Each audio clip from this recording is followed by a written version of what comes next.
नमस्कार दोस्तों, स्वागत है आपका जस्ट यूपीएससी में। हम लोग आज से एक नए लेक्चर पर काम करने वाले हैं और वो लेक्चर होगा आपका इन्वायरमेंट एवं इकोलॉजी। ठीक, इन्वायरमेंट या इकोलॉजी इसको बोल सकते हो आप, हिंदी में पर्यावरण बोल सकते हो आप। बहुत इम्पोर्टेंट पार्ट है यूपीएससी का। पार्ट कैसे है यूपीएससी का? बहुत इम्पोर्टेंट। विगत वर्षों में आपने जैसे देखा है कि यूपीएससी ज्योग्राफी से पर्यावरण पे पूरी तरह से शिफ्ट हो चुकी है।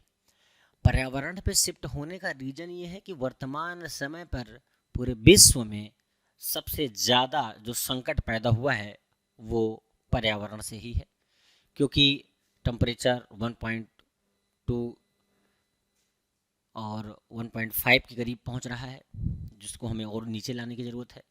जब ये ग्लोबल टेम्परेचर हमारा ऊपर जा रहा है ना, जो उसकी वजह से ना बहुत सारी त्रासदियाँ हो रही हैं, बाढ़ आ रहे हैं, बेमौसम बरसात हो रही है, सूखा पड़ जा रहा है कहीं कहीं पर।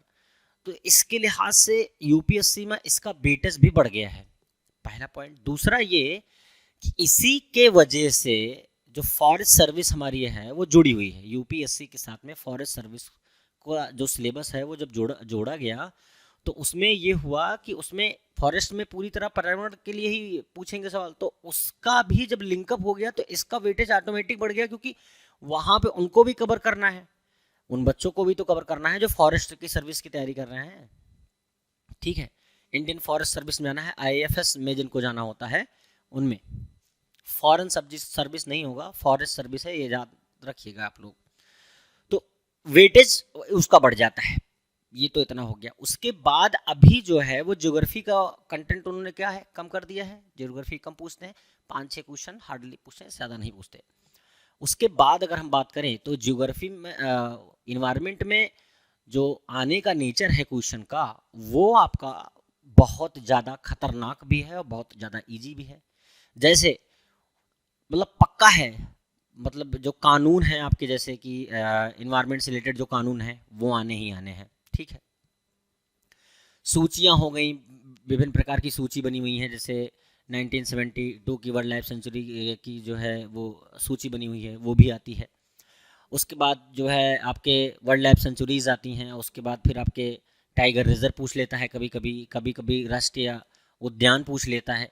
तो इनसे वो या तो पेयर बनवा के पूछ लेगा क्वेश्चन, या तो फिर डायरेक्ट क्वेश्चन पूछेगा, एक सिचुएशन क्रिएट करेगा, सिचुएशन देगा, और सिचुएशन के बाद में वो फिर वो उस टाइगर रिजर्व या फिर राष्ट्रीय उद्यान या फिर वाइल्ड लाइफ सेंचुरीज जो होती हैं आपकी, उनके विषय में पूछेगा।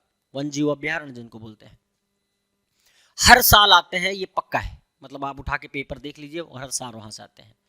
लेकिन 2015 में जब यूपीएससी का पेपर हुआ था तो उसमें डिफिनेशन भी पूछ ली थी उसने। तो अब डिफिनेशन भी इंपॉर्टेंट है कि परिस्थितिकी या इन्वायरमेंट की जो बेस्ट डिफिनेशन आप दे सकते हैं, वो डिफिनेशन क्या हो सकती है। 4 जो है वो स्टेटमेंट दिए हुए थे, उसमें से बेस्ट हैं सभी सही, लेकिन बेस्ट कौन से सुटेबल होगी वो डिफिनेशन आपको देनी थी।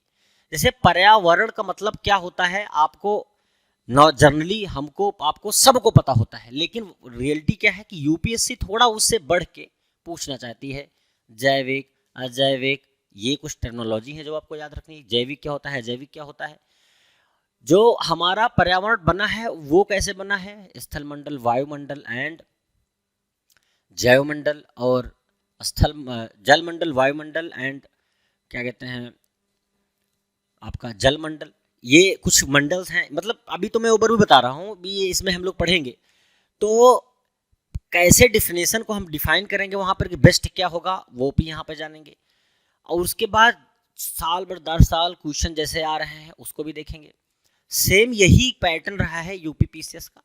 यूपी पीसीएस में भी क्या है, ये बहुत इंपॉर्टेंट हो जाता है कि उसमें सीधा पूछ लेते हैं कि ये मैग्रोवन किसे कहते हैं, बायोम सबसे ज़्यादा बायोम कहाँ, मतलब कौन से बायोम में जो है आपके क्या कहते हैं ऊर्जावान सबसे ज़्यादा बायोम कौन सा होता है। तो इस टाइप के कुछ क्वेश्चन आते हैं आपको। ठीक है, बहुत ज़्यादा डाइवर्सिटी है आपके इन्वायरमेंट में। तो इन्वायरमेंट एक ऐसा टॉपिक है कि, और यह एक ऐसा पूरा का पूरा सब्जेक्ट है जहाँ पे आपको नंबर फ्री के भी मिल सकते हैं और कठिनाई से मिल सकते हैं, वो डिपेंड करता है आप पढ़ते कैसे हैं। तो बहुत ज़्यादा देर न करते हुए आइए स्टार्ट करते हैं। पहले ये जान लेते हैं कि पर्यावरण का अर्थ क्या होता है। ठीक है, पर्यावरण का अर्थ क्या होता है। देखिए, पर्यावरण का अर्थ समझना बहुत आसान है, क्योंकि हम सब उसी माहौल में रह रहे हैं। पर्यावरण में गाँव में जाओ तो देखो चारों तरफ कहीं खेत होते हैं, कहीं पर जो है वो जंगल लगे हुए हैं और पेड़ पौधे लगे हुए हैं। कुछ लोग शौक बस इसको लगाते हैं ताकि शुद्ध हवा मिल सके। तो उनके विषय में हमें जानना बहुत आसान है, लेकिन आप समझ सकें तो समझिए कि पहली बात तो ये समझ लीजिए कि पर्यावरण का जो शब्द लिया गया है वो लिया कहाँ गया है, कहाँ से लिया गया है? फ्रेंच भाषा से। और फ्रेंच भाषा में इन्वायरमेंट शब्द का जो अर्थ होता है वो होता है आसपास। ठीक, जो आपका पर्यावरण का अर्थ हमें बताता है, जैसा कि मैंने बताया, जैविक और अजैविक, जैविक शारीरिक निर्जीव या अजैविक शारीरिक या निर्जीव, जैविक जीव मतलब जिनमें जीव होता है, इन दोनों के मिश्रण को दर्शाता है। ठीक, क्या दर्शाता है? इन दोनों के मिश्रण को दर्शाता है। उसके बाद अगर हम बात करें, अगर इसके शब्द के अर्थ की बात करें, तो इसी परिवेश में जीव जिंदा रहते हैं और इसी में अपना सारा कार्यक्रम चलाते हैं। तो जैसा कि मैंने पहले ही बताया था कि आपका मान लीजिए ये है आपका पूरा का पूरा, ये आपकी पृथ्वी है। ठीक है, यहाँ पर पूरी पृथ्वी में भी आपका कोई जलमंडल होगा, कोई स्थल मंडल होगा। ठीक, ये बेस से, और उसके बाद कोई वायुमंडल होगा। और इन तीनों चीजों से मिलकर ही आपका, इन तीनों चीजों से मिलकर जैवमंडल बनता है। क्या बनता है? जैवमंडल, जैवमंडल। ठीक, क्या बनता है? तीनों चीजों को मिला करके ही जैवमंडल बनता है आपका। तो जैसे कि पहले ही बता चुके हैं, तो अब पर्यावरण और जीव प्रकृति के दो संगठित और जटिल घटक हैं। जैसे कि पर्यावरण और जीव के जो ये प्राकृतिक अगर घटक की बात करें, तो इसमें सीधा सीधा कहा गया है कि पर्यावरण और जीव ये दो शब्द अलग अलग हैं। याद रखिए, पर्यावरण और उनसे लिंकअप है आपका जीव, प्रकृति के दो संगठित और जटिल घटक हैं। एक तो संगठित है मतलब साथ साथ रहते हैं, और जटिल भी हैं। इनको समझना इतना आसान नहीं है कि इनके बीच की क्रियाएं कैसे होती हैं। ठीक, तो आगे कह रहा है, पर्यावरण जीवों के साथ साथ मनुष्यों के जीवन को नियंत्रित करता है। सही है, मनुष्य के जीवन को नियंत्रित कैसे करता है? आप एक बात बताइए, क्या वायु के बिना आप जिंदा रह सकते हैं? क्या जल के बिना आप जिंदा रह सकते हैं? क्या स्थल के बिना आप जिंदा रह सकते हैं? और जब तीनों ही मिल जाते हैं तो जटिल संबंध तो बनेगा ही। आप इन तीनों के बिना नहीं रह सकते। कोई एक भी मिस हुआ इसमें से तो जीवन तहस नहस है। अगर हम स्थल की बात करें, तो स्थल पे जो पर्यावरण हमारा बना हुआ है, उसमें आजकल इतनी सारी खामियां आ गई हैं कि उसी की वजह से तहस नहस हो रहे हैं चीजें। देखो, आप अभी बद्रीनाथ का एग्जांपल ले लो, वहां पर बहुत बड़ी बाढ़ आई थी 2013 या 12 की आपदा, बहुत बड़ी आपदा थी वहां पे। ऐसे ही अभी रिसेंटली उत्तराखंड में बाढ़ आई, तो वो उसका रीजन ये था कि वहां के जंगलों को साफ करा जा रहा है। वहां के जंगलों में जाकर के जो है वो क्या कहते हैं, हाइड्रो पावर जो आपका ये बिजली वाले होते हैं, इनको एस्टेब्लिश किया जा रहा है। तो जंगल को साफ करके ही, उनके नेचुरल पर्यावरण को डिस्टर्ब करके ही तो किया जाएगा। जब आप उनको डिस्टर्ब करोगे तो फिर वो आपको डिस्टर्ब करेंगे। आप उनको डिस्टर्ब कर रहे हैं, वो आपको डिस्टर्ब करना स्टार्ट कर देंगे। जब आप डिस्टर्ब होंगे तो विश्वास मानिए, आप उनको डिस्टर्ब करेंगे तो हो सकता है थोड़ी क्षति हो उनको, लेकिन उन्होंने आपको डिस्टर्ब कर दिया तो विश्वास मानिए निशान नहीं मिलेगा। हमारा निशान तक नहीं मिलेगा कि हम पहले रहते कहाँ थे और अभी कहाँ हैं। ये उनका डिस्टर्बेंस है। तो बेहतर ये है कि उनसे संतुलन बना के रखें, उनसे प्यार दिखा के हम अपना काम चलाएं। मतलब ऐसा नहीं कि उनको पूरी तरह से हम बर्बाद, वो पर्यावरण को आप एक जीव की तरह लीजिए, आप उनके दुश्मन नहीं हैं, आप उनसे प्यार करने की कोशिश कीजिए। जहाँ भी पाते हैं वहाँ पर, आजकल के ये तो ठीक है, स्वच्छ भारत अभियान चल रहा है, लेकिन जहाँ भी पाते हैं चलती गाड़ी से कूड़ा फेंक रहे हैं, उसके बाद फिर कुछ भी खा लिया, कहीं भी फेंक दिया। तो ये सारी चीज़ें हैं बर्बादी की निशानियाँ। आने वाले टाइम में मान लीजिए बहुत ज़्यादा बरसात होती है, जो आपने ये फेंका है, आप ही तो ऐसा सोच नहीं रहे, बहुत सारे लोगों ने ऐसा किया, वो पूरा कूड़ा का कूड़ा एक ढेर बन के अगर नाली में अटक गया और नाली पूरी तरह से अंदर से जाम हो गई, तो उतनी दूर का जो पानी होगा वो वहीं इकट्ठा हो जाएगा, और इकट्ठा होकर के आगे चल के बाढ़ का भी रूप ले सकता है, आपके पानी घर में भी घुस सकता है। तो ये छोटी छोटी चीज़ें हमें ध्यान देने चाहिए। ठीक, आगे आइए देखिए, मनुष्य अन्य प्राणियों की तुलना में पर्यावरण के साथ अधिक संपर्क में रहता है। जैसा कि पहले बताया, आमतौर पर पर्यावरण भौतिक और बल को दर्शाता है। आमतौर पर पर्यावरण भौतिक और बल को दर्शाता है, भौतिक प्लस बल को दर्शाता है, जो कि जैविक घटकों को घेरे रहता है। पर्यावरण उन स्थितियों का महायोग है, ध्यान सुनिए, पर्यावरण उन स्थितियों का महायोग है।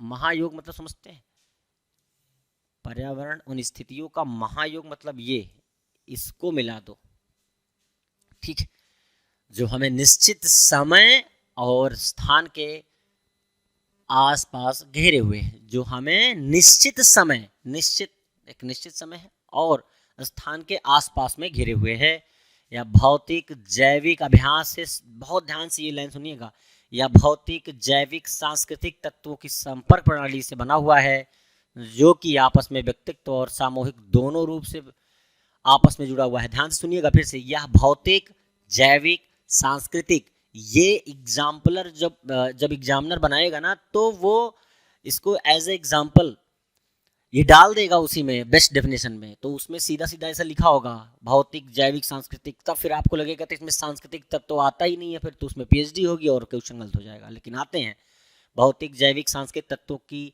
संपर्क प्रणाली से बना हुआ है, जो कि आपस में व्यक्तिगत और सामूहिक, व्यक्तिगत मतलब पर्सनल स्तर पर और सामूहिक रूप से दोनों प्रकार से आपस में जुड़े हैं। पर्यावरण स्थितियों का कुल योग है, ध्यान दीजिएगा, पर्यावरण स्थितियों का, जो हमारे सामने स्थितियां हैं, डिफरेंट एंगल से हम देखते हैं चीज़ों को, यहाँ पे जंगल है, यहाँ पे खेत है, यहाँ पर निर्जीव वस्तु है, यहाँ पे जीव है, सबका योग है, जिसमें एक जीव को जीवित रहना पड़ता है और जीवन प्रक्रिया को बनाए रखना भी पड़ता है, ठीक है, और निर्जीव वस्तु को अपने निर्जीव जैसे वो पड़ी है वैसे ही रहना पड़ता है, उनको चेंज हम कर सकते हैं और करते भी हैं। खेत हैं, हम लगा रहे हैं, तो वो भी तो किसी प्रकार की वस्तु होगी, भौतिक वस्तु होगी।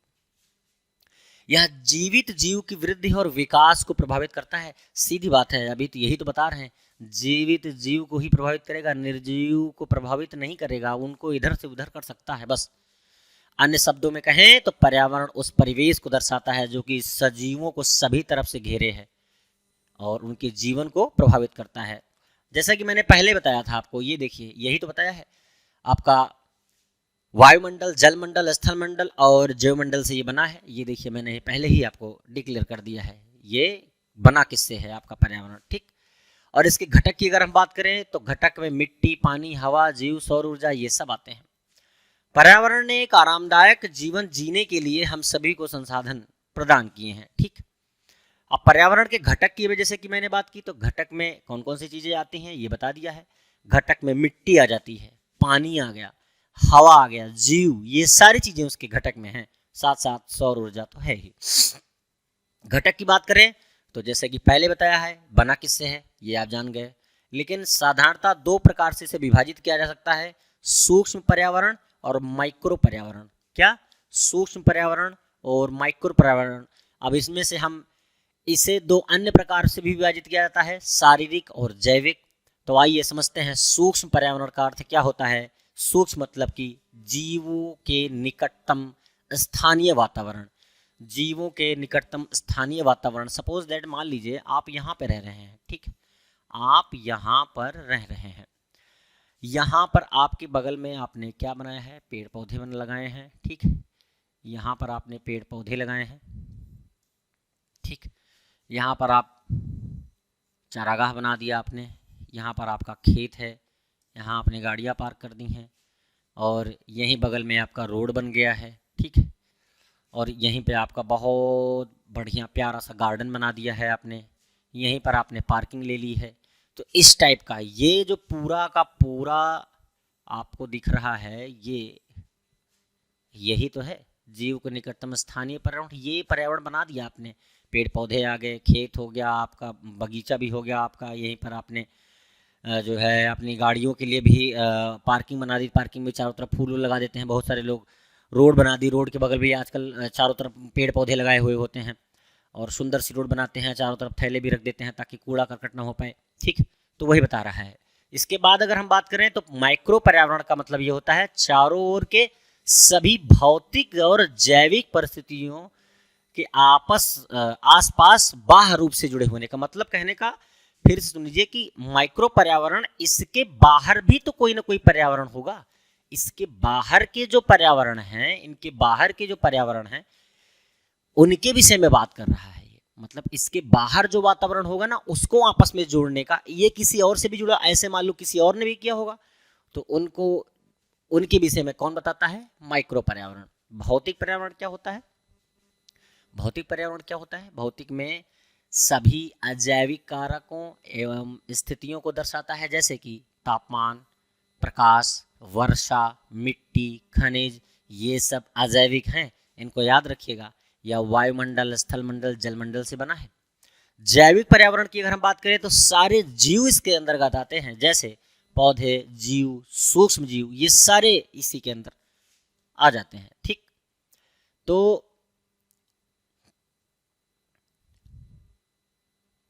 हमने अभी तक में सिर्फ ये जाना पर्यावरण के घटक क्या होते हैं एंड पर्यावरण का अर्थ क्या होता है, ये हमने पूरा जान लिया है। परिस्थितिकी इकोलॉजी, परिस्थितिकी के विषय में अब यहाँ से जो हम लोग पढ़ेंगे ये थोड़ा और बड़ा कॉन्सेप्ट है आपका, उसको हम लोग नेक्स्ट लेक्चर में पढ़ेंगे। देखिए इस लेक्चर में पढ़ने, मतलब छोटा लेक्चर बनाने का रीजन ये है कि वीडियो बोर ना हो आप वीडियो को देखते समय, और चित्रों के द्वारा और एक एक टर्मिनोलॉजी के द्वारा आप अपनी समझ को विकसित कर सकें, ठीक। तो ये जो पहला लेक्चर है आपका वो कंप्लीट रूप से सभी एग्जामों को डेडिकेटेड है, ठीक है। आप चाहे यूपीएससी कर रहे हो, बीपीएससी कर रहे हो, यूपीपीसीएस कर रहे हो, हाँ बीपीएससी में कह सकते हैं कि बहुत ज़्यादा फैक्चुअल चीज़ें आती हैं तो यहाँ से बनने के चांसेस कम होते हैं। इंटरलिंक करके आप चाहें तो निकाल सकते हैं, लेकिन यूपीपीसीएस और यूपीएससी में इसके आने के चांसेस बहुत ज़्यादा हैं। इतने लेक्चर से भी ये क्वेश्चन बन सकता है, ठीक। तो चलिए मिलते हैं नेक्स्ट लेक्चर में आपसे, तब तक के लिए नमस्कार, जय हिंद।